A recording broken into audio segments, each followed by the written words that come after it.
Welcome to లాలనర్. ఈరోజు మనం interesting విషయం తెలుసుకుందాం. అపార్ట్మెంట్లోని పార్కింగ్ స్థలం యజమాని అమ్మగలడా లేదా అనేది వీడియోని మనం తెలుసుకుందాం. Nahal Chand Laluchand private limited versus Panchari housing society అనే కేసులో ఈ కేసు ప్రధానంగా గృహ నిర్మాణ సొసైటీల్లో పార్కింగ్ స్థలాల అమ్మకం మరియు యజమానంపై దృష్టి పెడుతుంది. నాహల్ లాలుచంద్ ప్రైవేట్ లిమిటెడ్ అనే ప్రైవేట్ లిమిటెడ్ కంపెనీ ఒక గృహ నిర్మాణ సంస్థగా పనిచేసింది. వారు భూమిని కొనుగోలు చేసి అపార్ట్మెంట్ నిర్మించి అమ్మారు. ఫ్లాట్ కొనుగోలుదారులు పాంచాలి సహకార గృహ నిర్మాణ సొసైటీ అనే సొసైటీని ఏర్పాటు చేశారు.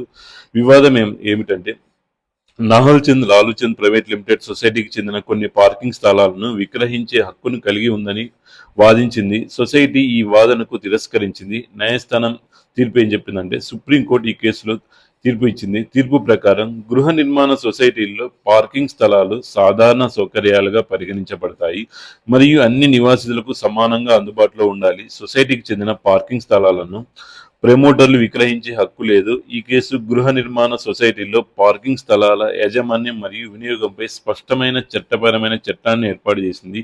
ఈ తీర్పు గృహ నిర్మాణ సొసైటీలో నివాసితుల హక్కులను కాపాడడానికి సహాయపడుతుంది.